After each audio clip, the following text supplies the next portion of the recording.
దూరదర్శన్ యాదగిరి ప్రేక్షకులకు నమస్కారం. ధర్మ సందేహాలు కార్యక్రమానికి స్వాగతం. ఈనాటి ధర్మ సందేహాలను నివృత్తి చేయడంతో పాటు ఎన్నో ఆధ్యాత్మిక విషయాలను వివరించడానికి ప్రవచనకర్త రామాయణ ప్రవచన సుధానిధి మైలవరపు శ్రీనివాసరావు గారు ఉన్నారు. వారితో మాట్లాడదాం. నమస్కారం గురువుగారు. నమస్కారం. ఇవాళ మాఘ పౌర్ణమి. అసలు ఈ మాఘ పౌర్ణమి విశిష్టత, అదేవిధంగా ఈరోజు వ్రతాలు చేస్తూ ఉంటారు. ఎందుకు మాఘ పౌర్ణమికి అంత విశిష్టత వచ్చింది? ఎందుకు ఆరాధన చేస్తూ ఉంటారు గురువుగారు? నిజానికి దీని పేరు మాఘ పూర్ణిమ అని కాదు. ఆశ్లేష తర్వాత వచ్చే ఈ నక్షత్రం పేరు మఖ. మఖ అంటే యాగము అని అర్థం. యాగాన్ని చేయడానికి అనుకూలమైనటువంటి కాలం ఇది అనే అర్థంలో మాఘము. అది పూర్ణిమ పూర్తిగా చల్లనైనటువంటి తనంతో ఉంటుంది. మాఘమాసం విపరీతమైనటువంటి వేడిమితనంతో ఉంటుంది. ఈ వేడిమి ఎంత ఉంటుందో ఆ చల్లదనం అంతే ఉండేటటువంటి సమయం మాఘ పూర్ణిమ. అంటే ఈరోజు రాత్రి 12 గంటలకి విపరీతమైనటువంటి చల్లదనం, విపరీతమైనటువంటి వేడిమితనం, ఈ రెండు కలిసి ఉండేటటువంటి ఈరోజు లాంటిదే అంతకుముందు మనం కార్తీక పూర్ణిమ కూడా అనుకున్నాం. కార్తీక మాసంలో కృత్తిక అగ్నిదేవత కార్తీక మాసం పైకి చల్లగా ఉంటుంది, కానీ విపరీతమైనటువంటి వేడిమిని శరీరంలో ఉష్ణతని పుట్టించే మాసం. అక్కడ కూడా ఆ వేడిమి, ఈ చల్లదనం పూర్ణిమ నాటి రాత్రి ఆ రెండు ఎలా కలిసి ఉంటాయో అలాగే ఇక్కడ కూడా ఆరోగ్యాన్ని పరిరక్షించేందుకు వీలుగా మఖ పూర్ణిమ, మాఘ పూర్ణిమ ఏదైతే ఉందో అది కూడా ఇదే విధంగా వేడిమి చల్లదనం కలిపి ఉంటుంది. ఇంతకు ముందు వరకు పుష్యమాసంలో చలి విపరీతంగా బాధించింది మనని. ఆ బాధించినటువంటి ఆ చల్లదనం అలా ఒకసారి తగ్గిపోవడమే కాకుండా జాగ్రత్తగా పరిశీలిస్తే తెలిసింది పగలంతా వేడిమి, రాత్రి చల్లదనం. ఈ శరీరాన్ని ఆ ఉష్ణత, ఆ శీతలత ఈ రెంటికి సరిపోయేలాగా సమతుల్య భావాన్ని ఏర్పాటు చేస్తూ ప్రతి వ్యక్తి ఆరోగ్యము చెడిపోకుండా ఉండేలా చేయగలిగిన శక్తి ఉన్న మాసం మాఘమాసం, ఈ పూర్ణిమ తిథి కూడా. మొన్న వచ్చిన రథసప్తమి రోజున సూర్యుడు ఉత్తరపు దిక్కుకి మళ్ళుతాడు. సూర్యుని యొక్క రథాలు అంటామే. రథము అంటే గుర్రాలు, రథము అని కాదు అక్కడ అర్థం. రథానికి 7 అశ్వాలు ఉంటాయి. సప్తాశ్వరథమారూఢం. ఆ 7 రథాలు 7 గుర్రాలు కావు. పైగా ఏదైనా ఒక రథానికి 7 గుర్రాలు 7 దిక్కులకి పెడితే ఆ పైన సారథ్యం చేసేటటువంటి వాడికి, లోపల ఉన్నవాడికి ఎక్కడికైనా వెళ్ళడం కుదురుతుంది 7 దిక్కులకి పెడుతుంటే. కాబట్టి ఆ కనిపించే గుర్రాలు 7 రంగులు. 7 రంగులకి కూడా మొత్తం ఈ ప్రపంచంలో ఉన్నటువంటి అన్ని ప్రదేశాలకి కూడా 7 రంగుల్ని పంపించేటటువంటి శక్తి ఉన్నటువంటి వాడు సూర్యుడు. అటువంటి సూర్యుని యొక్క రథం ఉత్తరపు దిక్కుకి తిరుగుతుంది ఆ రోజున. అంచేతనే రథసప్తమి నుంచి రోజు రోజుకి వేడిమి పెరుగుతూ ఉంటుంది. ఇంకో ముఖ్యమైన మాట ఏమిటంటే సూర్యుని యొక్క జన్మదినం రథసప్తమి, పుట్టినరోజు ఆ రోజు. అంచేతనే ఆ రోజు ఉదయకాలంలోనే లేచి 12 మార్లు ఆ ఆదిత్య హృదయ స్తోత్రాన్ని పఠించి ఆ సమయంలో చేసినటువంటి ఆ క్షీరాన్నాన్ని ఆయనకు నైవేద్యం చేస్తారు. విదేశాల్లో ఉన్న వాళ్ళు కూడా చాలామంది 24 మార్లు ఆదిత్య హృదయ స్తోత్రాన్ని పఠించండి అంటే చేసిన వాళ్ళు ఉన్నారు. మన దేశంలో వాళ్ళు మాత్రం అదో పెద్ద విశేషమా అని ఊరుకున్నారు. కానీ ఇలా అంచేత వేడిమి చల్లదనము రెండు కలిపి ఉన్నటువంటి రోజు ఇది.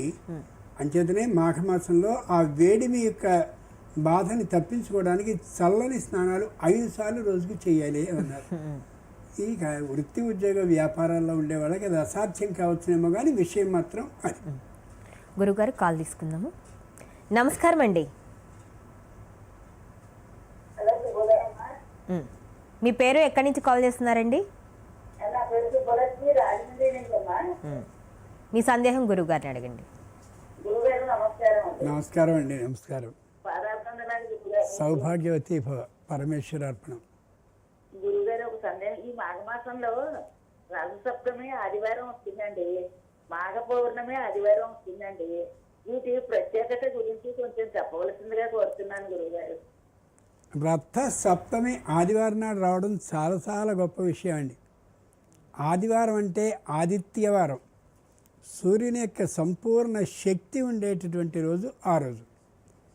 అంచేత ఆ పిల్లవాడి పుట్టినరోజు చేస్తూ ఉంటే ఇటు తండ్రి అటు తల్లి ఎలా నిలబడి మా వాడి పుట్టినరోజుని చూడడానికి ఎవరెవరు వచ్చారని అలా కళ్ళు పెద్దవి చేసి చూస్తారో అదే తీరుగా ఆ రోజున అంటే రథ సప్తమి అయిపోయినటువంటి రోజున క్షీర అన్నాన్ని అంటే ఆవు పాలతో మాత్రమే ఉడికించినటువంటి అన్నాన్ని అలా నైవేద్యంగా సూర్యుడు ఉదయిస్తున్నటువంటి వేళ మొన్న రథసప్తమి నాడు 6:54 సూర్యుడు ఉదయిస్తాడు అని పంచాంగాలు అన్నీ చెప్పాయి.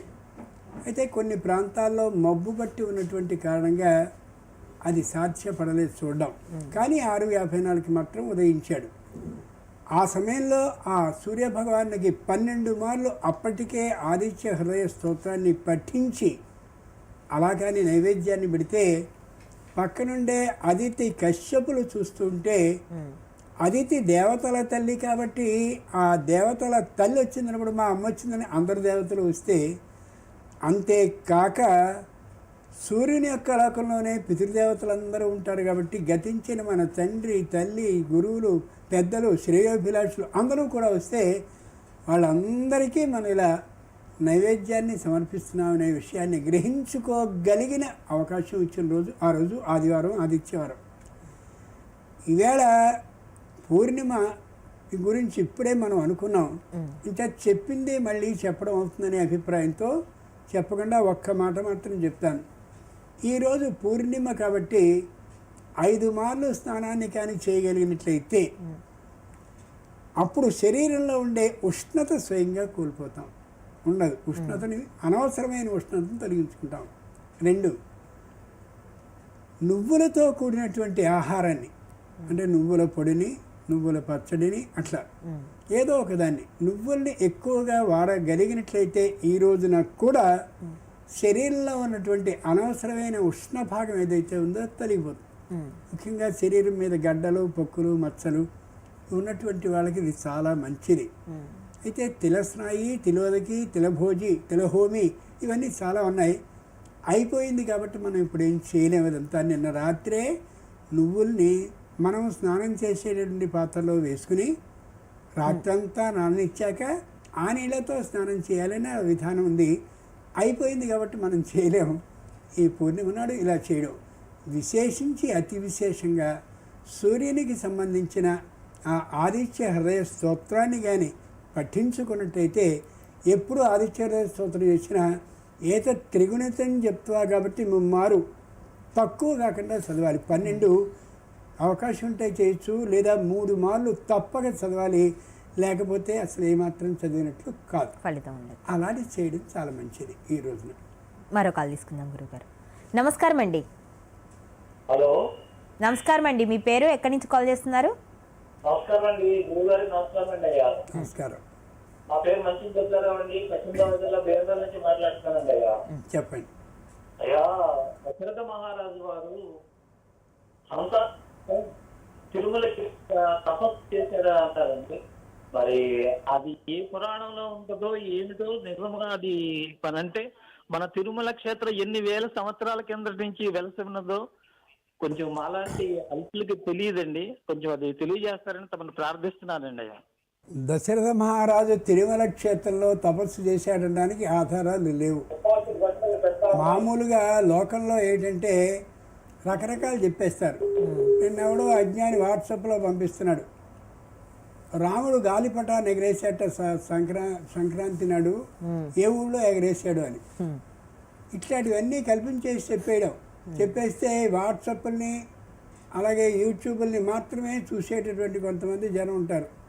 ఇంట్లో వంటావిడ వంట చేస్తున్నా కూడా చూసుకోరు, పట్టించుకోరు. కానీ ఇది మాత్రం అలా చూసుకుంటూ ఓహో ఆహా అని అనవసరం. ఎంత అట్లాంటివి చూస్తూ ఉంటే అంతగానో పురాణాలు బాగా పల్చబడిపోతూ కనిపిస్తున్నాయి. మనం చేయవలసింది ఏ శ్రీమద్ రామాయణ భారత భాగవత భగవద్గీతల్లో విషయం ఉందో దాన్ని మాత్రమే తీసుకోవాలి తప్ప ఈ ఉపకథలని ఇష్టం వచ్చినట్టుగా చేసేవి ఏమాత్రం సరికాదు.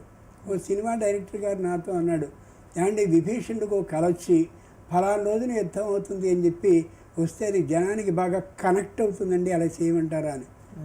నాశనం అయిపోతావు ఇట్లా చేస్తే, నువ్వేమైనా అనుకో. శ్రీమద్ రామాయణానికి భారత భాగవతాలకి నీ కల్పన ఏమిటయ్యా? నీకు డబ్బులు ఉండొచ్చు, నువ్వు ఏది తీసినా చూసే పిచ్చోళ్ళు ఉండొచ్చు, కానీ ఇలా చేస్తే అది ఖచ్చితంగా నీ సంతానానికి దెబ్బని కలిగించేది అవుతుంది. నేను కాస్త కఠినంగా మాట్లాడుతున్నాను, అట్లాంటివి చేయకు.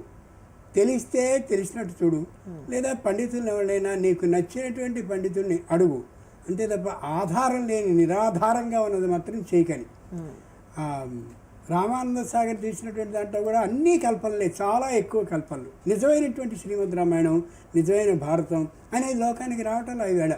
అంచేతనే నేను చెప్తూ ఉంటా, ధర్మ సందేహాలు కొన్ని లక్షల సంవత్సరాలైనా ఇలా వస్తూనే ఉంటుంది. అంచేతనే ఈయన చెప్పింది కాదంటాడు ఆయన, ఆయన చెప్పింది కాదంటాడు ఈయన, వీళ్ళిద్దరిది కాదంటాడు సినిమా వాడు. అంచేత ఇలా జరుగుతూనే ఉంటుంది. ఎంత దుఃఖాత్మకమైన విషయం అది. మరో కాల్ తీసుకుందాం గురువుగారు. నమస్కారం అండి. నమస్కారం అండి, మీ పేరు ఎక్కడి నుంచి కాల్ చేస్తున్నారు?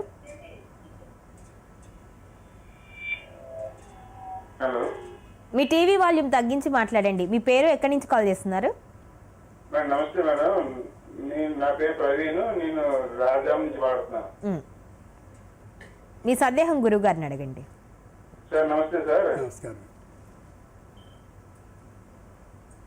సార్ నమస్తే అండి. చెప్పండి సార్, ఈరోజు మాఘపౌర్ణమి కదా, ఇంట్లో లలితమ్మదేవి పూజ అవి చేశాము. ఈరోజు మనం ఏమైనా దానాలు ఏమైనా ఎవరికి ఇవ్వచ్చా? దానం చక్కగా ఇచ్చుకోవచ్చును, ఇబ్బంది ఏమీ కాదు.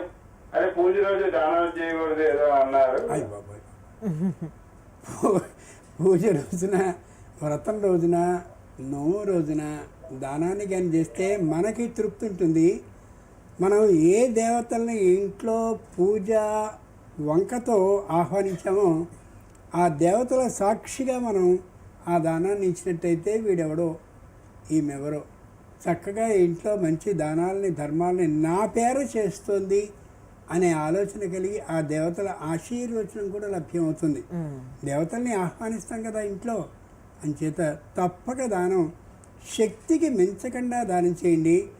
అప్పు చేసి దానం చేస్తే పాపం వస్తుంది తప్ప పుణ్యం మాత్రం రాదని పురాణం తెలియజేస్తుంది. శక్తి ఎంత, యథాశక్తి తుభ్యమహం సంప్రదదే న మమ, నీకు నా శక్తికి అనుగుణంగా దానం చేస్తున్నాను, దీని మీద నా అధికారాన్ని కోల్పోతున్నాను అని దానం చేయాలి. తప్పక చేయండి. ఎవరో అన్న వాళ్ళకి వెళ్ళి స్వయంగా చెప్పండి, ఇట్లాంటి దిక్కుమాలిన మాటలు చెప్పొద్దు, నీకు చేయాలని లేకపోతే మానేసే తప్ప చేసేవాళ్ళని చెడగొట్టగా చెప్పండి, స్పష్టంగా చెప్పండి. థ్యాంక్ యూ అండి, థ్యాంక్ యూ. మరో కాల్ తీసుకుందాం గురుగారు. నమస్కారం అండి. గురువుగారు, ఈ మాఘమాసంలో శారదా చంద్రమౌళీశ్వర స్వామి పూజలు చేస్తూ ఉంటారు, ఆరాధన. శారదాదేవి అంటే మనం మామూలుగా సరస్వతి అమ్మవారు అనుకుంటాము, కానీ ఇక్కడ శారదాని, అమ్మవారిని శారదాని ఎందుకంటారు గురువుగారు? మొన్న శ్రీపంచమి వచ్చి వెళ్ళింది. శ్రీపంచమి అనగానే అందరూ చదువుల తల్లి పండుగ ఓహో చేసేసారు. నిజంగా ఆ పండగ శంకరునికి సంబంధించింది. ఏ శారదాదేవి అమ్మవారు ఉందో ఆ అమ్మవారిలో పాండిత్యాన్ని ఇచ్చినటువంటి వాడు ఎవరు అంటే శంకరుడు. ఐవునర్లుక్కని 14 శివ మాహేశ్వర సూత్రాలు చదువుతారు. ఆ 14 అక్షరాల నుండే వర్ణ సమామ్నాయం పుట్టింది, ఆ ఈ అనే అక్షరాలు. పైగా సూర్యుడు శంకరుడు ఒకరే. నీలగ్రీవో విలోహిత ఉతైనం గోప అదృశన్నదృశన్నదహార్య మంత్రం ఇది నమ్మకంలో వస్తుంది. సూర్యుడు ఆకాశం నుండి ఏటవాలుగా కిరణాలని మధ్యాహ్నం 2 గంటల వేళ నేల మీదకి పంపి అక్కడ ఉండేటటువంటి ప్రతి నీటి బిందువుని పైకి తీసుకొచ్చి మేఘరూపంగా చేసి దాన్ని వర్షించి చేస్తాడు. శంకరుడు కూడా అంతే. శంకరుడు కూడా ఎవరెవరికి ఎంతటి మేధాశక్తిని ఇయ్యాలో గమనించి తనని ఆరాధించినటువంటి వాళ్ళకి అంతటి ప్రతిభ కలిగిన మేధని ఇస్తాడు. ప్రతిభ అంటే నవోన్మేషశాలిని ప్రతిభామత అని. అలా కొత్త కొత్తగా బుద్ధిలోంచి ఆలోచనలు వచ్చేటటువంటి ఏ శక్తి ఉందో దాన్ని ప్రతిభ అంటారు. శంకరుడి నెత్తి మీద గంగం ఉంటుందంటారే, అంటే భార్యని నెత్తికెక్కించుకున్నవాడని అజ్ఞానం అర్థం చేసుకుంటాడు. అది కాదు, గంగ అంటే జ్ఞానగంగ. ఆ జ్ఞానగంగని ఎక్కడైతే ఆ శంకరుడు ధరించాడో, ఈ సూర్యుడు శంకరుడు ఒకడే అయినటువంటి కారణంగా ఆ సూర్యుడు కూడా సంపూర్ణమైనటువంటి జ్ఞానశక్తిని మనకి విడుదల చేస్తాడు. మొన్న వసంత పంచమి అని జరిగింది. వసంత మాసం రావడానికి కావలసిన ఏర్పాట్లన్నీ జరగడానికి ప్రారంభింపబడే రోజు వసంత పంచమి తప్ప కేవలం సరస్వతిని మాత్రమే ఆరాధించే పండుగ మాత్రం కాదు. సంపూర్ణమైనటువంటి సూర్య శక్తి ప్రవేశిస్తుంది. బాగా ఆలోచించి చూడాలి మనం. ఇంకో ముఖ్యమైన విశేషం ఏంటంటే, ఏ శంకరుడు ఉన్నాడో ఆయన 2 విధాల లక్షణాలు కలిగినవాడు. ఒకటి దేవతల్లో ఒకడు, రెండవది పితృదేవతలకి అధిపతి. అంచేతనే దేవతలకి అధిపతిగా ఉన్నటువంటి ఆయన మనకి అమోఘమైనటువంటి శుభాలని ప్రసాదిస్తాడు. పితృదేవతలందరూ ఎవరైతే, అంటే ఇక్కడ మరణించి పితృదేవతలుగా ఎవరయ్యారో వారి యోగక్షేమాలను నిరంతరం పరామర్శిస్తూ ఉంటాడు. అంతటి గొప్పవాడు ఆయన. ఆ వసంత పంచమి రోజున సరస్వతీదేవి పూజని చేయడానికి ముందు ఈ శంకరునికి సంబంధించిన పూజని చేస్తారు. ఇదేదో చిత్రంగా ఉంది మీరు చెప్పేది అనుకోకల్లా. ఒకసారి మామూలు వ్యాసపురి అంటే బాసర వెళ్ళి మనం చూస్తే అక్కడ అమ్మవారి యొక్క ఆలయమే అది. కానీ అక్కడ నమక చమకాలతో అభిషేకాన్ని చేస్తారు అమ్మవారికి. నమక చమకాలతో ఒకసారి వెళ్ళి చూస్తే తెలుస్తుంది. అమ్మవారి వేణి పెద్దగా ఉంటుంది, పక్కనే శివలింగం ఉంటుంది. శివలింగానికి నమక చమకాలతో అలా అభిషేకాన్ని చేస్తూ అదే గర్భాలయంలో ఉంటుంది. అమ్మవారికి కూడా అదే మంత్రాలతో అభిషేకాన్ని చేస్తారు. కాబట్టి సరస్వతీదేవి సంపూర్ణమైన అంటే శంకరునికి సంబంధించిన శక్తి అలా మూర్తీభవించినటువంటి ఆ సూర్య స్వరూపం. దీన్ని బాగా ఆలోచించి చూస్తే అర్థమవుతుంది. మనకి సమయం ఉంది కాబట్టి ఎక్కువ చెప్పలేకపోతున్నాం, కానీ అది చాలా గొప్పగా ఆలోచించదగిన విషయం. అంటే శివుణ్ణి ఎంత ఆరాధిస్తే అంతగానో సరస్వతి శక్తి ప్రవేశిస్తుంది. ఆ కారణంగానే ఎక్కడైనా సరే ఏ స్వాముల వారైనా సంప్రదాయం తెలిసిన వాళ్ళైతే శారదా చంద్రమౌళీశ్వర ఆరాధనే చేస్తారు. ఆ చంద్రమౌళీశ్వరుడు ఉంటాడు శివరూపంలో, శివలింగ రూపంలో. శారదా చంద్రమౌళీశ్వరులకి మాత్రమే అభిషేకం చేస్తూ ఉంటారు అక్కడ. చేయడానికి కారణం ఇది. కాబట్టి అద్భుతమైనటువంటి విషయం ఏంటంటే, ఏ వసంత పంచమి ఉందో, ఏ అమ్మవారు ఉన్నారో సరస్వతీదేవి, ఏ సూర్యుడు ఉన్నాడో, ఏ శంకరుడు ఉన్నాడో, నలుగురిలోనూ కలిపినటువంటి శక్తి అలా ప్రజ్వలిస్తూ ఉంటుంది. ఈ విశేషాన్ని కొద్ది జాగ్రత్తగా అర్థం చేసుకుంటే తెలుస్తుంది. పైన అలా చూసినట్లయితే తెలిసే అవకాశం ఉండకపోవచ్చు. మరో కాల్ తీసుకుందాం గురువు గారు. నమస్కారం అండి. నమస్కారం అండి. నా పేరు రాణి. నమస్కారం. దీని ప్రదోషకాల పూజ అంటే ఎలా చేయాలి? తర్వాత అంటే ఇప్పుడు ఈ మధ్య సౌందర్యలహరి, శివానందలహరి అందరు తీసుకున్నారు. అది ఇంట్లో పూజ పెట్టుకోవాలి, 100 మందిని పిలవాలి, 200 మందిని పిలవాలి, నారాయణీయం అని చెప్పి అంతమందిని పిలవాలి, కంపల్సరీ పూజ పెట్టుకుంటేనే ఫలితమా? నారాయణీయం కానీ సౌందర్యాన్ని కానీ మనం ఇంట్లో చదువుకుంటే పుణ్యమా అండి? అది ఒక్కసారి వివరించగలరు? ఈవేళ దేవాలయాలకు వెడితేనమ్మా ఉన్నది ఉన్నట్టుగా మాట్లాడుతున్నాను. జరుగు పద ఎంతసేపు వెనకాలన్నారు పద. నా అనుభవమే నేను చెప్తున్నా. శ్రీ వెంకటేశ్వర స్వామి ఆలయంలో కానీ, శ్రీకాళహస్తి ఆలయంలో కానీ, ఇంకా ప్రసిద్ధమైనటువంటి దేవాలయాల్లో కానీ అలా ఒకసారి నాకు వచ్చిన శ్లోకమో, స్తోత్రమో, మంత్రమో, మరోటో అనుకుందామంటే వెనకాల పెద్దగా అరుస్తూ ఉండేవాళ్ళు. అలాగే ఒక్కొక్కళ్ళు ఇంకో రకమైనటువంటి భజన చేస్తూ ఉండేవాళ్ళు. ఇంకా జరుగు నెట్టేసేవాళ్ళు. అయితే నేను వెళ్ళినప్పుడు అలా నెట్టేసేవాళ్ళు లేరు, కానీ పక్క వరుసల్లోంచి నెడుతూ ఉంటే వినిపిస్తుంటాయిగా. ఒక్క మంత్రాన్ని సంపూర్ణంగా చదువుకోలేకపోయాను. ఇది నా అనుభవంలో కలిగిన విషయం. మన పక్కన వాళ్ళు వీళ్ళు ఉండి లోపలికి తీసుకెళ్తుంటారు ఆధికారికమైనటువంటి విధానంలో. కానీ సంపూర్ణంగా హృదయపూర్వకమైన భక్తితో మాత్రం చేసుకోలేకపోయాం.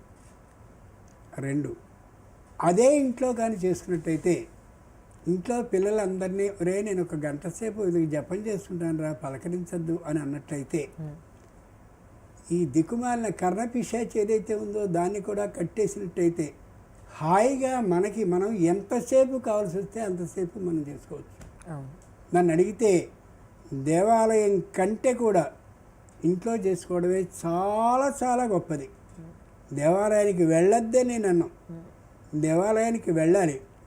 ఎప్పుడూ ఎవరు లేకుండా ఖాళీగా ఉండే రోజు కానీ మనం చూసుకున్నట్టయితే అమావాస్య నాడు అయితే దేవుడి దగ్గరికి ఎవరు రారు. ఆ రోజు వెళితే శుభ్రంగా చేసుకోవచ్చు హాయిగా, ఎంతో ఆనందంగా ఉంటుంది. అవును గురువుగారు. అట్లా చేసుకోవడం చాలా మంచిది. ఇక 2 ఈ సౌందర్యలహరి, ఇంకోటి శ్యామల నవరాత్రులు, వారాహి నవరాత్రులు, ఆ నవరాత్రులు, ఈ నవరాత్రులు, ఇది వస్తుంటే అది వస్తుంటే ఇది విపరీతంగా హడావిడి చేసి పెట్టేయడం గమనించుకోవాలి. అలాగండి తప్పగా చేస్తానండి, ఇదండి అది చేద్దామండి అని చెప్పడం, మనం ఏది చేయదలిచామో అది మాత్రమే చేసుకోవడం చాలా మంచిది. అలా కాకుండా నేను శ్యామల నవరాత్రులు చేయనండి, నేను వారాహి నవరాత్రులు చేయనండి అంటే అసలు ఏం భక్తి లేదండి ఆవిడికి అని దేవాలయంలో కూర్చున్న ఆవిడికి కూడా మన మీద తిడదామనే ఆలోచన తప్ప ఇంకోటి మాత్రం ఉండదు. అంచేత అనవసరంగా వాళ్ళ నోళ్ళు చెడగొట్టడం దేనికి? మనం చేయదలిచింది ఏదైతే ఉందో అది మౌన పూజగా ఇంట్లో కూర్చుని హాయిగా చక్కగా చేసుకుంటే చాలా ప్రశాంతంగా ఉంటుంది. ఈవేళ దేవాలయాలు అనకూడదేమో అనొచ్చేమో నాకు తెలియదు కానీ వ్యాపారాత్మకంగా అయిపోయాయి. వెళ్ళగానే 10 మంది దేవతల లోపల ఉంటారు. ఒక్కొక్కరికి దక్షిణ 10 రూపాయలు చొప్పున, చెప్పులు 5 నుంచి 10 రూపాయలకి పెంచారు. తర్వాత కొబ్బరికాయనే పట్టుకెళ్ళాలి, కొబ్బరికాయ కొట్టినందుకు ఇంత అని ఒకటి, మా దగ్గరే కొబ్బరికాయలు కొనవలని ఇంకోడు. ఇవన్నీ చూసేసరికి భయం పుట్టేస్తుంది దేవాలయాలు. ఎవరు ఏమనుకున్నా సరే వచ్చిన కూడా అవకాశం చెప్పాల్సిందే. అలా చేస్తుంటే ఏమైపోతుంది? ఆ డిబ్బీలో వేసేదాన్ని బట్టి ఇదిగో ఇంత ప్రసిద్ధుడు కదా ఎంత వేస్తున్నాడు అని చెప్పి డిబ్బీలో వేసేది ఏదో ఉంటుందో చూడరు, కానీ దాంట్లో వేసిన దాన్ని బట్టి మనం ఎంతో లెక్కేయడం, ఇది చాలా దురదృష్టకరంగా ఉంటుంది. యథార్థాన్ని మాట్లాడుకుంటే ఇంట్లో చక్కగా పూజ చేసుకుని ఇదిగోనయ్యా అని చెప్పి దేవాలయానికి ఎవరూ లేనటువంటి సందర్భంలో వెడితే ఆనందంగా మనం చేసుకోవచ్చును. ప్రాంగణంలో ఎక్కడో చోట కూర్చొని మన జపాన్ని మనం చేసుకుని చివరిలో జపాంతే శివ దర్శనం అక్కడికి వెళ్ళి దర్శనం చేసుకొస్తే హాయిగా చక్కగా చేసుకున్నాను అనే ఆనందం మనకి మిగులుతుంది అనేది నా అభిప్రాయం. మిగిలిన అందరి మీద ఈ అభిప్రాయం రుద్దడం లేదు. మరో కాల్ తీసుకుందాం గురువుగారు. నమస్కారం అండి. నమస్తే అండి. మీ పేరు ఎక్కడి నుంచి? ఖమ్మం డిస్ట్రిక్ట్ అండి. గురుగారు నమస్కారం. నమస్కారం. గురుగారు ఆత్మహత్య మహాపాపం అంటారు పెద్దలు. అసలు ఆత్మకు చావు లేదు, ఎవరు చంపలేరు అంటాయి గ్రంథాలు. చావే లేని ఆత్మకి ఆత్మహత్య అనే పదం ఎలా సరిపోతుంది? అకస్మాత్తుగా కానీ తనకు తాను కానీ విధివశాత్తు కానీ తనువు చాలించిన వారి ఆత్మ నిజంగానే చనిపోతుందా? ఆత్మకు చావు లేనప్పుడు ఆత్మహత్య ఎలా అవుతుంది? ఆత్మహత్య అనే మాటలో ఉండే ఆత్మ అనేది ఆ ఆత్మ కాదండి. ఆత్మ అంటే తన్ని తాను చంపుకోవడం అని కొందరికి ఇది అలవాటుగా ఉంటుంది. అది నేను చచ్చిపోతాను ఇప్పుడప్పుడు పోయేదేగా శరీరం అంటారు. కానీ వైద్యుడు రాసిన మందులన్నీ కూడా పడినా పడకపోయినా మొత్తం కొనుక్కుంటారు. సిగ్గుండద్దు, బుద్ధి ఉండద్దు. ఆత్మహత్య అంటున్నాను. తర్వాత ఎవరి దగ్గరికైనా వెళ్ళినప్పుడు నలుగురు వచ్చినప్పుడు ఎందుకని అస్తమానం నాకు ఆత్మహత్య చేసుకోవాలని అనిపిస్తుంది అంటారు. చచ్చిపో. ఒక్కడు పోయినందువల్ల 143 కోట్ల మందిలో ఏ నష్టము రాదు. మొదటి 2 రోజులు అందరూ ఏడుస్తారు. 3వ రోజున ఒక ఆవిడ ఒక ఆయన ఉంటారు, దిక్కుమాలిన పని చేసిందని. అవునవును ఎందుకు ఇలా చేసింది అంటారు. అంచేత ఆత్మహత్య పరమ నీచమైనటువంటిది అనమాట. అంచేతనే పురాణం ఏం చెప్తుందంటే ఆత్మహత్య ఎవరైనా పాల్పడి చేసుకున్నట్లయితే కనీసం అశ్రుపాతన్నకారేత్, కన్నీళ్ళు కూడా విడివక్కర్లేదు. వాళ్ళకి ఏ విధమైనటువంటి సంస్కారం చేయాల్సిన అవసరం లేదని అంత ఘోరంగా చెప్పారు. అంచేత ఆత్మహత్య చేసుకుంటానని చెప్పుకోవడం, ప్రచారం చేయడం ఇవన్నీ పరమ నీచమైనటువంటివి. ఇక రెండవది వారు ఇంకో మాట అడిగారు, మరి ఆత్మకి చావుండదు కదా, ఆత్మహత్య అనే మాట ఏమిటని. ఆత్మ అనేటటువంటిది ఎప్పుడు అవినాశిత తద్వ్యక్తి, ఏమాత్రం నాశనం లేనిది. నా దహ్యతే, ఏ విధంగానూ దహింపబడదు. అది ఒక చోట ప్రత్యేకంగా ఉంటుంది. శుక్రాచార్యుడు చాలా గొప్పవాడు. మృత సంజీవని విద్య అని ఉంటుంది ఆయన దగ్గర. ఆయన ఏం చేసేవాడంటే ఏ ఆత్మ అయితే వ్యక్తి నుంచి అలా పైకి వెళ్ళి నిలబడి ఉంటుందో ఆ ఆత్మని తిరిగి తెచ్చి ఇక్కడ ప్రాణం పోసి బతికించగలిగిన శక్తి ఉన్నవాడు ఆయన. ఆ మృత సంజీవిని మంత్రంతో ఎక్కడి నుంచి వస్తున్నాయి ఈ మనుషులు, ఈ జనం ఇలా ఎలా పెంచగలుగుతున్నాడు ఈయన అనుకునేవారు. ఆ పోయినటువంటి వ్యక్తికి సంబంధించిన ఆత్మ ఎక్కడైతే ఉంటుందో దాన్ని తిరిగి తీసుకొచ్చి మంత్రశక్తితో బతికింపజేసేవాడు. ఇదంతా అబద్ధమండి అని ప్రస్తుతం ఈ సైంటిస్టులు అంటారు. రేపటి రోజున అది కనుక్కోగలిగిన రోజున నిజమే కదా అంటారు. వీళ్ళ బతుకు 50 సంవత్సరాలు ఇదంతా తప్పు ఉండడం పురాణాలని, తర్వాత 50 సంవత్సరాలు నిజమేనండి వాళ్ళు చెప్పింది అనడం. జీవితంలో నువ్వు సాధించేది అంటే వాళ్ళని తిట్టడం, తర్వాత తప్పు ఒప్పుకోవడం. అలా వద్దు. పూర్వులు ఏం చెప్పారో దాన్ని సరైనటువంటి అర్థం, సరైన విధానంలో అర్థం చేసుకుంటే ఇంకా విజ్ఞాన శాస్త్రం అభివృద్ధి చెందుతుంది కదా. ఇప్పుడు అని కొత్తది కనుక్కున్నాబో మేము అంత గొప్పవాళ్ళం అన్నారు. ఇప్పుడు ఎవళ్ళో ఆ రంగు, రూపు, మాట అన్నింటిలో పెట్టేసి అబద్ధాలన్నీ ప్రచారం చేస్తుంటే ఇప్పుడు చూస్తున్నారు. ఏం చేయాలో తెలియక ఏ వల్ల నష్టమా లాభమా ఎంత శాతం అని. రెండోదే 200% అని అర్థమవుతుంది. అది విషయం. మరో కాల్ తీసుకుందాం గురువుగారు. నమస్కారం అండి. నమస్కారం. తిరుపతిలో వెంకటేశ్వర భార్యగా మనకి పద్మావతి అమ్మవారిని లక్ష్మీదేవిని చెప్తారు. అదేవిధంగా బీబీ నాంచారమ్మ కూడా వెంకటేశ్వర భార్యగా చెప్తారు. ఇది అసలు ఏ విధంగా ప్రమాణంగా తీసుకుంటారు, అసలు ఇక్కడ మనకి ఎక్కడ చెప్పబడి ఉందా అనేది కాస్త తెలియజేయండి. తిరుమల వెంకట ప్రభువుకి వక్షస్థలం మీద ఒకే ఒక్క దేవత ఉంటుంది. ఆవిడ పద్మావతీదేవి మాత్రమే. పద్మాల నుండి అలా ఉద్భవించినటువంటిది కాబట్టి పద్మావతీదేవి. బంగారు పెట్టెలో ఆవిడ అలా జీవించి దొరికింది కాబట్టి, ఆ పువ్వుల మీద ఆవిడ ఉంది కాబట్టి అలర్ మేర్ మంగై. అలర్ అంటే పువ్వులు, మేర్ మీద మంగై, కన్యా రూపంలో జన్మించింది కాబట్టి అలర్ మేర్ మంగై. మనకి బాగా అరగదీయడంలో మనకంటే గొప్పవాళ్ళు ఎవరు లేరు. అలర్మేర్ మంగ అనేదాన్ని కాస్త అలివేలు మంగ, అలమేలు మంగ, ఏవేవేవో మార్చేశారు. అలా మేలు చేసే గంగ ఇలా తిప్పేశారు దానికి అర్థాలన్నీ. అది కాదు, ఆవిడ స్వయంగా అలర్మేర్ మంగ. అక్కడ తిరు చాన ఊరు, తిరు అతి పవిత్రమైన మంగళకరమైన, చానా స్త్రీ ఉండే ఊరు తిరు చాన ఊరు. ఈ పద్మావతి అక్కడ ఉంటుంది. ఆయనకు పద్మావతీదేవి ఒకే ఒక్కరు భార్య తప్ప మరెవరూ లేరు. బీబీ నాంచారి అనేటటువంటి ఆవిడ ఒక మహమ్మదీయ వనిత.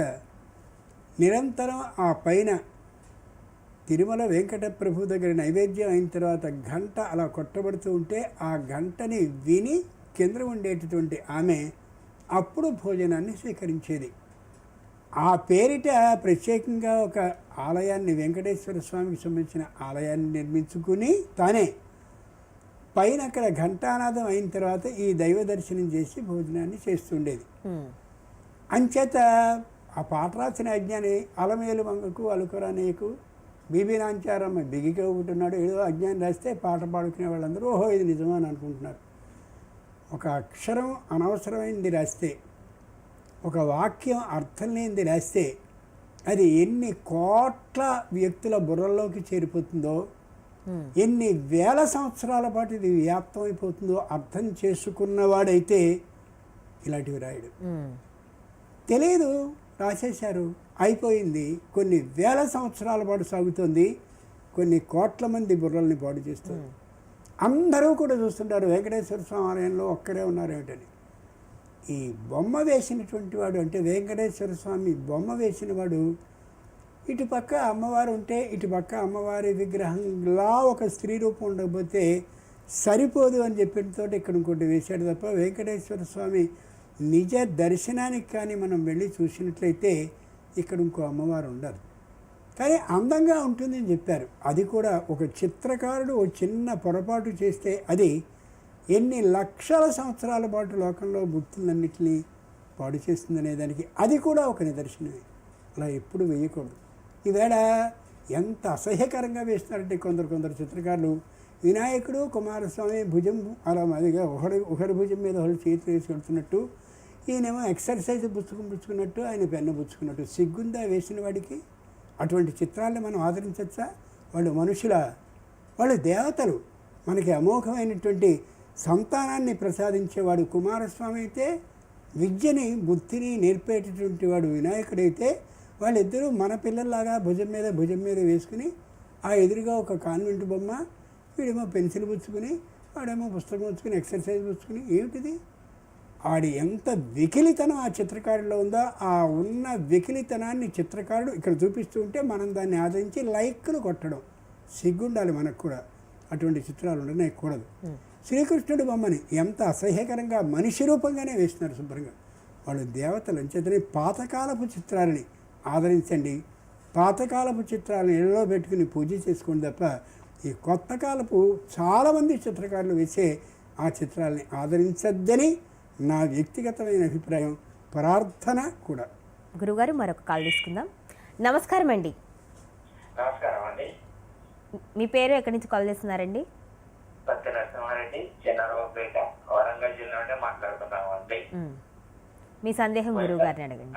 అయితే ఈ నెలలో మేడాల మహాజాతర జరిగింది కదండి. అక్కడ గుడి గోపురం ఇట్లా ఏముండవు కదా, దానికి అంత ప్రాధాన్యత ఏంటి? దాని గురించి తెలియజేయగలని మనం అండి. మనకి ఎప్పటి నుండో వనదేవత ఆరాధన అనే విధానం ప్రాచీనంలో ఉంది.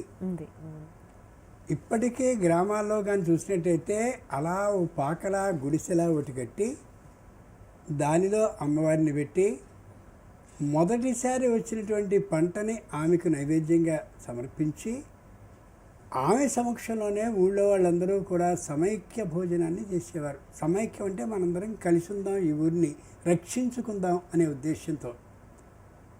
ఆ తర్వాత ఈ రాజకీయ విభేదాలు వచ్చాక వీళ్ళు చేసిన రోజున వాళ్ళు పూజ చేయకపోవడం, వాళ్ళు చేసిన రోజున వీళ్ళు పూజ చేయకపోవడం, ఇట్లా జరిగిపోతున్నాయి దురదృష్టకరంగా. కానీ దేవ విధానానికి వచ్చినప్పుడు సమైక్యంగా కలిసి పూజ చేసే విధానం ఇప్పటికీ చాలా గ్రామాల్లో కనిపిస్తుంది. వనదేవతల దగ్గరికి వెళ్ళి స్వయంగా వీళ్ళందరూ కూడా అక్కడ నైవేద్యాల్ని సమర్పించేవారు. నిజంగా ఆలోచిస్తే వనాలు లేకపోతే మనం ఉన్నామా? లేదు. వనాలు ఏవైతే ఉన్నాయో వాటి నుంచి వచ్చేటటువంటి ఏ పళ్ళున్నాయో, ఆకులున్నాయో, పువ్వులున్నాయో ఇవన్నీ వైద్యాల్లోకి వినియోగిస్తారు, అందానికి వినియోగిస్తారు. పైగా శీతలాదేవి అని ఒక ఆవిడ ఉంటుంది, ఊరి చివరి ఉంటుంది ఆవిడ చేతిలో చేట ఉంటుంది, చీపురు ఉంటుంది. దేవత చేతిలో చీపురు చేటనా? ఏదైనా పురుగు నుండి వచ్చేటటువంటి ఆ క్రిమి కీటకాలు శరీరానికి హాని కలిగించే వాటిని చీపురుతో స్వయంగా ఆవిడ తుడిచేసి చేటలో ఎత్తి పారేటటువంటి నీటిలో పడేస్తూ ఉంటుంది ఆవిడ. ఎంత గొప్ప విధానం! అమ్మవారు కూడా గ్రామదేవత, వనదేవత విధానం ప్రకారం ఆ వనదేవతలు అందరూ వచ్చి ఓసారి ఇంతకాలం నన్ను పూజ చేశారా, మళ్ళీ సంవత్సరం అయింది కాబట్టి నేను వచ్చి మీ పూజని స్వీకరించడానికి వచ్చానని వచ్చి మన దగ్గర నుండి ఆరాధనని స్వీకరించి ఆరాధించినటువంటి వారితో పాటు ఆరాధించడానికి రాలేనటువంటి వారికి కూడా అనుగ్రహాన్ని చూపిస్తూ మళ్ళీ వనదేవత ప్రవేశంగా వనదేవత వనాల్లోకి వెళ్ళిపోతుంది. చక్కనైనటువంటి విధానం ఇదంతా కూడా. ఈ వనాలు, దేవతలు, ఈ విధానం అంతా పార్వతీదేవి నుంచి వచ్చింది. అంచేతనే ఆవిడ ఎప్పుడు కూడా వనాల్లో తపస్సు చేసింది అనే విషయం మనకు కనిపిస్తూ ఉంటుంది. అలా వన ప్రవేశం చేసి వనంలో తపస్సు చేసేటటువంటిది కాబట్టే వేములవాడ రాజరాజేశ్వరి ఆలయానికి వెళ్ళి తనకు సంబంధించినటువంటి దేవత అయిన అమ్మవారి ఆలయాన్ని శుభ్రంగా ఆవిడ ప్రవేశించి ఆ తర్వాత మామూలుగా వనదేవత ప్రవేశం చేయడం అనేది ఉంటూ ఉంటుంది. చాలా గొప్పదైనటువంటి సంప్రదాయం. రెండు, కేవలం వేదమంత్రాలు చదువుకున్న వాళ్ళు, పురాణ ఇతిహాసాలు చదివిన వాళ్ళు, ఆ స్థాయిలో ఉండేవాళ్ళు మాత్రమే పూజలు పురస్కారాలు కాకుండా సామాన్యమైనటువంటి స్థాయిలో ఉన్నవాళ్ళు కూడా దేవత ఆరాధనని చేసే తీరుని ప్రాచీనులు తెలిపారు. అంటే ఎంత సమత్వ దృష్టి వాళ్ళకి! అందరూ పూజ చేయొచ్చు, అందరూ పూజ చేయాలి అనేటటువంటి విధానం కదా. ఎంత గొప్ప మాట అది! గమనించి చూసుకోవాలి. చాలా అద్భుతమైనటువంటి విధానం. అయితే ఈ మధ్య బాగా వెళ్ళడానికి రావడానికి అక్కడ భోజనానికి వసతికి అన్నిటికీ కావాల్సిన ఏర్పాట్లు చాలా బాగా జరిగాయి. అంతకుముందు ఇంత లేక చాలా ఇబ్బంది పడుతూ ఉండేవారు. ఇప్పుడు కొద్దిగా ప్రవేశం బాగా జరిగి అంటే వెళ్ళడానికి వీలైనటువంటి విధానాలన్నీ ఏర్పడి పూర్వం కంటే చాలా మెరుగయ్యే ఏర్పాట్లన్నీ కూడా ఇంకా ముందు నాటికి ఇంకా బాగుపడతాయి. ఇంకేంటంటే ఇప్పుడు తెలిసింది కదా విధానం. ప్రభుత్వ అధికార లాంఛనాలతో అమ్మవారిని స్వయంగా తీసుకొచ్చారు మన. ఎంత గొప్ప విషయం ఇది. మైసూరులో చాముండేశ్వరి దేవిని అలాగే తీసుకొస్తారు, ఏనుగు మీద తీసుకొస్తారు. సిపాయిలందరూ ప్రభుత్వపు ఖర్చుతో నియమింపబడ్డ వాళ్ళు ఉంటారు. వాళ్ళు తుపాకుల్ని పీల్చి చక్కగా ఆ రోజున మైసూరు రాజా ఆస్థానం కదా, అంచేత ఆవిడ రాజ్ఞి, శ్రీ మహారాజ్ఞి ఆవిడ, అలా తీసుకొచ్చి చేస్తారు. ఆ విధానాన్ని కొనసాగించడం చాలా సరైనటువంటిది. భద్రకాళి అమ్మవారిని కూడా కాకతీయుల రోజుల్లో అదే విధంగా అమోఘమైన రాజలాంఛన విధానంతో తెచ్చి పూజా పురస్కారాలన్నింటినీ చేసేవారిని. ఆ సంప్రదాయాన్ని కొనసాగించడం చాలా చాలా మంచిది. మరో కాల్ తీసుకుందాం గురువుగారు. నమస్కారం అండి. నమస్కారం అండి. నా పేరు వెంకటేశ్వర ప్రసాద్ అండి, హైదరాబాద్ నుంచి. గురుగారికి నమస్కారం అండి. అయ్యా, పంచముఖ ఆంజనేయ స్వామిని సజ్జోదాత వాముదేవ ఇట్లాగా పూర్ణ శివావతారం అంటారు. కానీ ఆయన ముఖాలు, ఆంజనేయ స్వామి ముఖాలేమో ఒకటి సాక్షాత్తు విష్ణుమూర్తి వాహనం గరుడు, మిగతాది ఆయన అవతారాలైన హయగ్రీవుడు, వరాహం. వీటిని ఎలాగ సమన్వయపరచుకోవాలి? పైగా ఆంజనేయ స్వామి భవిష్యత్తు బ్రహ్మ కాబట్టి అందుకని బ్రహ్మ విష్ణు శివాత్మకుడు అంటారా? దయచేసి కొంచెం వివరించండి. మంచి ప్రశ్న వేశారండి. శివాలయంలో శివుని అభిముఖంగా ధ్వజస్తంభం కింద ఉండదగినటువంటి శక్తి ఉన్న దేవతలు ఇద్దరు. శివాలయంలో ధ్వజస్తంభం ఉంటుంది. ధ్వజస్తంభం అలాగే విష్ణు ఆలయంలోనే ఉంటుంది. ధ్వజస్తంభం కింద చిన్న గూడు ఉంటుంది. ఆ శివ దృష్టిని ఈ విష్ణు దృష్టిని కూడా ఆ గూటిలో ఉన్నటువంటి దైవం అభిముఖంగా ఉండి నిరంతరం దర్శిస్తూ ఉంటాడు. ఆ దర్శించగలిగిన శక్తి, అనుగ్రహం పొందగలిగినటువంటి వాడు ఎవరు అంటే గణపతి, అలాగే ఈ ఆంజనేయ స్వామి. ఆంజనేయుడు రుద్ర విజిర్య అంశ సంభవుడు, సంపూర్ణమైనటువంటి రుద్రశక్తి కలిగినటువంటి వాడు. ఏ రావణాసురుడు పూర్తిగా శివ అభిషేక పరుడు, సంపూర్ణమైనటువంటి శివ తపస్సంపన్నత కలిగిన వాడో, ఆయన్ని జయించాలి అంటే ఈ రామచంద్రుడు విష్ణు శక్తి కలిగినటువంటి వాడు శివశక్తిని కూడా కలిపి తీసుకోవాల్సి వచ్చాడు. కాబట్టి అక్కడ శివధనుర్భంగాన్ని చేసి శివశక్తిని తీసుకుని పరశురాముడి నుండి విష్ణు శక్తిని సంపాదించుకుని రావణాసుర వధ చేయడం కోసమని ఆ శివశక్తి తపస్సంపన్నుడై రుద్రవీర్య అంశ సంభవుడైనటువంటి ఆంజనేయుణ్ణి తన దాసునిగా చేసుకుని జయించాడు. అంచేత పంచముఖాలు ఆంజనేయ స్వామికి ఏవైతే ఉన్నాయో ఆ పంచముఖాలు సాక్షాత్తు సజ్జోజాత వామదేవ అఘోర ఈశాన తత్పురుషాలనేవి మాత్రమే. అయితే ఆయనకి మహాతపశక్తి సంపన్నత అనేది నిరంతరం తపస్సు చేయడం వల్ల సాధ్యమైంది. కాబట్టి మిగిలినటువంటి ముఖాలు అన్నీ వచ్చాయి. బ్రహ్మ విష్ణు శివాత్మకమైనటువంటి శక్తి ఆయనకి సంపూర్ణంగా ఉంది. ఏమాత్రం అనుమానం లేనే లేదు. అంచేతనే ఏ ఊరో తెలియక, సీతమ్మ అక్కడ ఉందో లేదో తెలియక, సీతమ్మ జీవతివానవా అంటాడు. ఆవిడ జీవించి ఉందో లేదో కూడా తెలుసుకో అంటాడే, అది కూడా చేసి ఆ సమయానికి మాట్లాడగలిగిన శక్తి కలిగి ఒకే ఒక్కడు ఇందరు దేవతల శక్తి తనలో ఉన్నటువంటి కారణంగా కేవలం ఆ చేతికుండే గోళ్ళు, నోట్లో ఉండేటటువంటి ఆ కోరలతోటి అన్ని కోట్ల రాక్షసుల్ని ఒకే ఒక రాత్రి కొంత భాగంలో చంపేశాడు. ఇంత శక్తి ఉండడానికి కారణం సర్వదేవతా శక్తి తనలో ఉండడం. సర్వదేవతా శక్తి ఉండడానికి కారణం ఏంటంటే ఏ దేవతా బీజాక్షర మంత్రం ఏదో గమనించుకుని దాన్ని నిరంతర ఉపాసనని చేయగలిగే శక్తి తనకు ఉండడం. ఇది చాలా గొప్ప ప్రశ్న అడిగారు వారు. ఆంజనేయుడు గణపతి ఇరువురు కూడా సామాన్యులు కానే కాదు. గుర్తుంచుకోగలగాలి ఆ విషయాన్ని మనం. మరో కాల్ తీసుకుందాం గురువుగారు. నమస్కారం అండి. నమస్కారం అండి.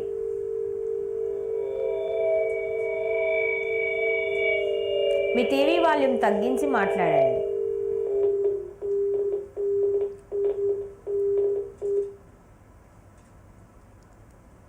వెంకటేశ్వర స్వామికి ఎందరూ భార్యలు అని అడిగారే, దానికి అనుబంధంగా ఇంకో సమాధానం చెప్తాను. చెప్పండి గురువుగారు. ఈవేళ మీరు వెంకటేశ్వర స్వామి పటాన్ని తీసుకోండి. ఎడమవైపున అయ్యవారు ఉంటారు, కుడివైపున తిరుచానూరు పద్మావతి మాత్రమే ఉంటారు. అవును. మరి మిగిలిన వాళ్ళందరూ వెళ్ళాలైతే వాళ్ళందరి ఫోటోలు ఉండాలిగా. ఆధికారికమైనటువంటి చిత్రం అది. 2 శ్రీదేవి భూదేవి సమేత వెంకటేశ్వర స్వామి వివాహం అంటుంటారు. శ్రీదేవి అంటే లక్ష్మీదేవి అని అర్థం. లక్ష్మీదేవి పద్మావతి, ఆ పద్మావతి తిరుచాన. అవును, చెప్పారు. అంచేత ఆవిడ రాజు అంటే క్షత్రియుడు కాబట్టి వెంకటేశ్వర స్వామి క్షత్రియుడైనటువంటి వాడు అధికారపు హోదా ప్రకారం భూమిని పరిపాలించేవాడు అవుతాడు. కాబట్టి భూదేవి అనే ఆవిడ అధికార ప్రకారం సంక్రమించినటువంటి స్త్రీ తప్ప భార్య మాత్రం కాదు. ఆవిడ ఒక స్త్రీగా చెప్తారు. ఈయన భర్త, భూభర్త అంటే భూమి అనేటటువంటి ఆవిడ మెడలో తాలిగట్టినటువంటి భర్త అని అర్థం కాదు. భూమిని పరిపాలించేవాడు. భర్త అంటే భరించేవాడు అని అర్థం. మమ్మ భర్త అంటాం, నాకు భర్త అయ్యా నువ్వు అని. అంటే నువ్వు నాకు మొగుడు అని అర్థం కాదు, అది నువ్వు నన్ను భరించేవాడివి అని అర్థం. భూమిని భరించేవాడు కాబట్టి భూభర్త. ఇప్పటికీ నన్ను అడిగితే ఇటుపక్క అటుపక్క వెంకటేశ్వర స్వామిని ఇద్దరు దేవతలు పెట్టి లక్ష్మీ పద్మావతి సమేత శ్రీ వెంకటేశ్వర స్వామిని, లక్ష్మీదేవిని, పద్మావతి దేవిని ఇద్దరినీ చేసి వివాహం సరి కాదనే నేను అంటాను, ఎవరేమనుకున్నా సరే. అలాగే గురు. ఇద్దరు ఒకే స్వరూపం, లక్ష్మీదేవి స్వరూపమే పద్మావతి దేవి స్వరూపం. ఇద్దరు ఎందుకు? ఏ వెంకటేశ్వర స్వామి ఆధికారికమైనటువంటి చిత్రరూపంలో మనకు కనిపిస్తున్నాడో వారిని మాత్రమే, అంటే తిరుచానూరులో ఉండే అమ్మవారిని, అలాగే పద్మావతి దేవిని, అలాగే వెంకటేశ్వర ఇద్దరికీ వివాహం చేయడం సరి. పైగా విష్ణోరేషానపాయిని, విష్ణువుని ఎప్పుడూ ఆవిడ విడిచి ఉండకుండా ఉంటుంది, ఎప్పుడూ కలిసే ఉంటుంది. ఆ కారణంగా ఏదైనా సరే విష్ణు సహస్రనామం చదివేశారా అయితే లక్ష్మి కూడా చదవాలండి. అయ్యో విష్ణువు లక్ష్మి కలిసి ఒకే చోట ఉంటారు అని మనం చెప్తూ మళ్ళీ విష్ణు సహస్రనామం చదివిన వాళ్ళు లక్ష్మీ సహస్రనామం చదవకపోతే అది ఫలించదుట అనగానే మళ్ళీ భయంతో చదవడం. ఇది భక్తితో చదవడం కాదు, అది భయంతో చదవడం. ఎప్పుడూ ఏ పూజలో కూడా భయం ఉండకూడదు, భక్తి ఉండాలి. ఒక ఆవిడెవరో నాతో అన్నారు, నేను చదువుతున్నానండి 24 సార్లు మీరు ఆదిత్య హృదయ స్తోత్రం చదవమంటే చదువుతుంటే 8వసారి చదివిన తర్వాత 9వ నాకు ఒకసారి మనసు చిత్త విక్షేపం ఏదో ఆలోచన వచ్చిందండి బుర్రలోకి, ఆపేశాను. మంచిది, అది నిజాయితీ కిందకి వస్తుంది. ఇంకెంత ఉంది, ఇంకా 4 ఇంకా 3 సార్లు, ఇంకా 2 సార్లు, ఇంకోసారి అవతల. ఎందుకది? అది దొంగ పూజ అవుతుంది. దొంగ పూజ వల్ల ఏమీ ఉండదు. ఇంచేత నిజంగా యథార్థమైన బుద్ధి దాని మీదకి కేంద్రీకరించినటువంటి సమయంలో చదువు చాలు. నీళ్ల పాలు త్రావ నీరసమే మిగులును, ప్రయోజనం ఉండదు. ఈవేళ ఈ చేతికి ఏదో పచ్చని ఆ తాళ్ళేవో కట్టేసుకుంటేట అంత వస్తుంది ఇంత వస్తుందని, కానీ పూజా సామాగ్రి నిండా వాడే చెప్తాడు ముందు, కట్టుకొని పచ్చతాళ్ళు ఇవి కట్టుకుంటే డబ్బులు వచ్చేస్తాయి.